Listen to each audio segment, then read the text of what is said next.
Wow, who still uses such crappy helmet? Nowadays, who still uses such crappy helmet? Look at our helmet, it can never be broken. Here, I give you a better one. When buying helmets, safety must be guaranteed. Here, I give it to you. A series of helmet promotion videos have recently appeared on the Chinese internet. The plot of the video is generally that the heroine rushes on the road in high heels, and then suddenly attacks the passers-by riding electric bikes beside her, smashing their helmets into pieces. Interestingly, the heroine in each episode must wear high heels and run towards passers-by from a distance.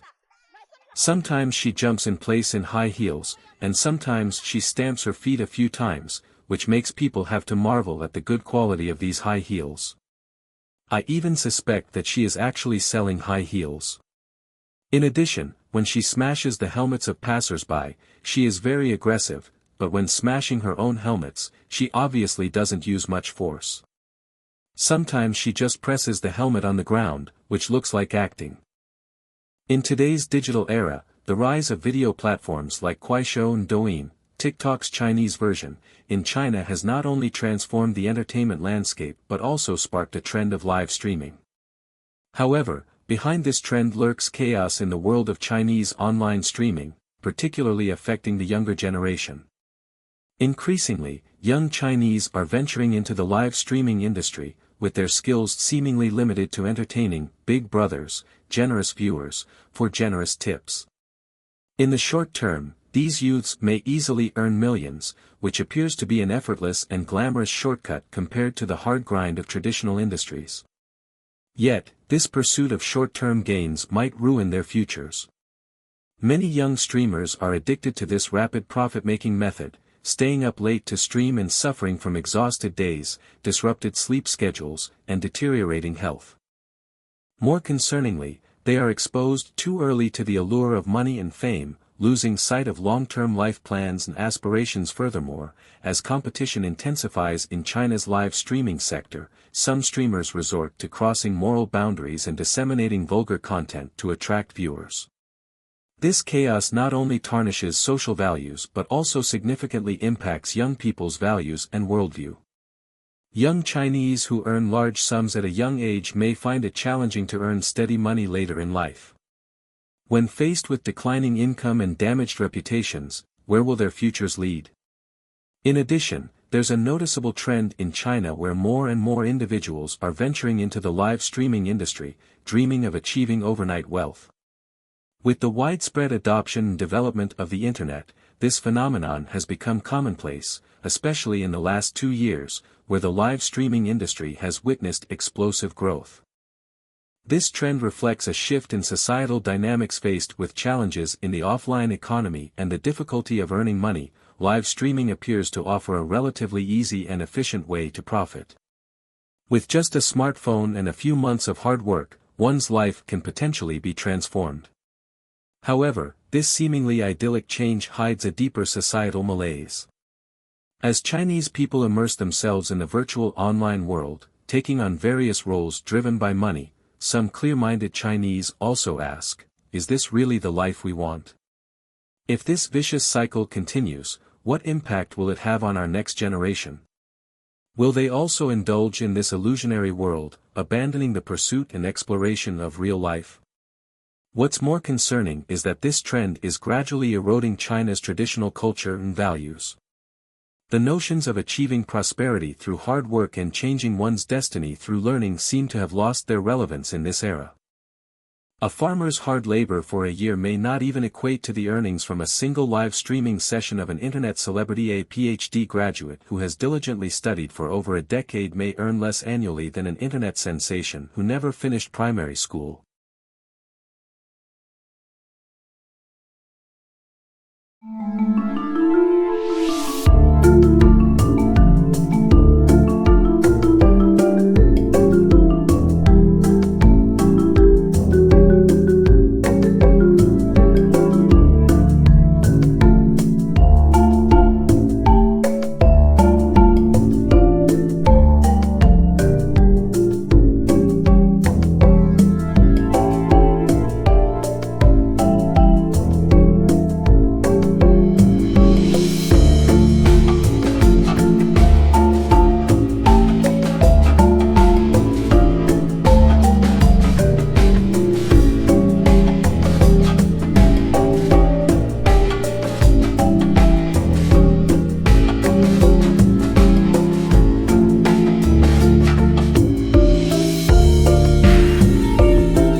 Chinese experts and scholars have expressed concerns about the chaotic phenomenon of Chinese live streaming. Our society is currently facing some thought-provoking phenomena. In the online world, the so-called internet celebrities and live streamers rely on shaking their legs, selling misery, or playing on the edge to obtain generous material rewards like luxurious houses and fancy cars. However, those who truly contribute to society, such as professionals skilled in technology, dedicated to research and development, and holders of various patents, often struggle to afford their own homes. The chaos in Chinese live streaming primarily stems from the drive for profit. This approach offers fast money and eliminates the hard work of other professions. The knowledge and skills acquired through formal education seem to have become unimportant in this context, without the need for application and expansion. The demanding work that was once necessary is now obsolete. With simple live streaming, or by engaging in vulgar or pornographic content, one can easily earn a significant amount of money driven by this enormous financial incentive. An increasing number of young Chinese people are flooding into this industry. Worse, this approach doesn't require much knowledge or skill. Instead, it's the undesirable behaviors, such as vulgarity and exposure, that attract viewers and generate more revenue quickly. This undoubtedly attracts more people to participate. However, the harm of this phenomenon to society is evident. These beautiful anchors and handsome live streamers have misplaced values, or they prefer ease over hard work. Nowadays, the entry barrier for live streaming is extremely low. With just a computer, a smartphone, or basic makeup skills, coupled with network effects and beauty filters, one can easily create a so-called internet hunk or beauty. We must recognize that our society can still develop sustainably without celebrities and internet personalities. However, without the contributions of scientists and military personnel, our country may fall behind. Celebrities and internet personalities cannot strengthen a nation. It is the scientists and military personnel who truly have the power to strengthen a country. The chaotic situation of Chinese live streaming is deeply concerning as it gradually erodes our social values. We need to remain vigilant about this and seek effective solutions. Regarding the chaotic phenomenon of Chinese online anchors, other countries have actually adopted relevant methods to address it.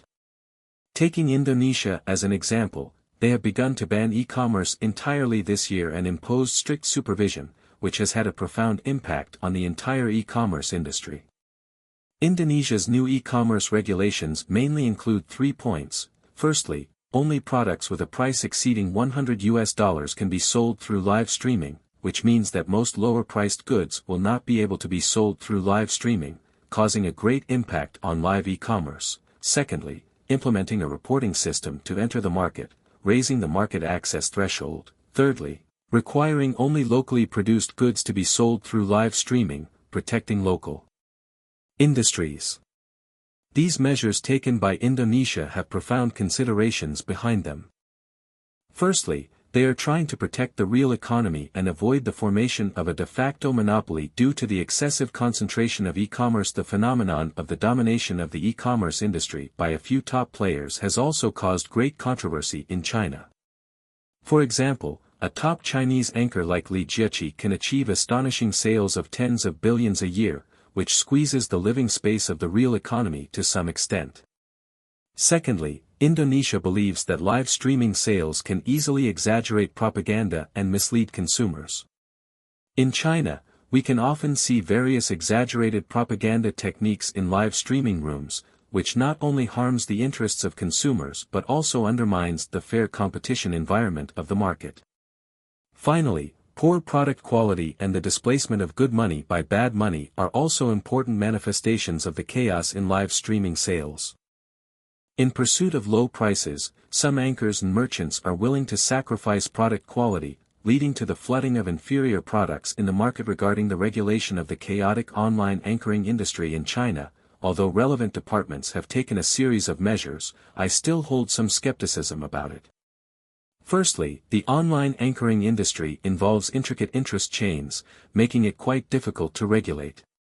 This industry not only involves multiple interests such as anchors, platforms, and advertisers but also involves deep-seated issues such as traffic fraud and false propaganda. To thoroughly regulate these chaotic phenomena, relevant departments need to invest a lot of manpower, material resources, and financial resources, and require continuous supervision and crackdown. However, from past experience, some regulatory actions in China often have a lot of talk but little action, making it difficult to truly achieve a deterrent effect. It is likely that China's actions to regulate the chaos in the online anchoring industry will evolve into a short-lived campaign, making it difficult to form a long-term mechanism. Although relevant departments will regularly carry out special rectification actions, these actions are often only short-term and surprise inspections, making it difficult to fundamentally solve the problem. Once the rectification action is over, the chaotic phenomenon is likely to resurface or even intensify. Finally, I am also concerned about the implementation and fairness of the regulatory actions. Are there phenomena such as favoritism and jobbery, or power rent-seeking in the process of regulation? Will different scales and backgrounds of anchors and platforms be treated equally? If regulatory actions cannot be fair and impartial, it will not only damage the credibility of relevant departments but also further exacerbate the chaos in China's online anchoring industry. Now, it's your turn. Viewers, what are your thoughts on the chaotic online anchoring industry in China? Welcome to leave a comment in the comments section. Let's explore together. Your voice, we are all listening.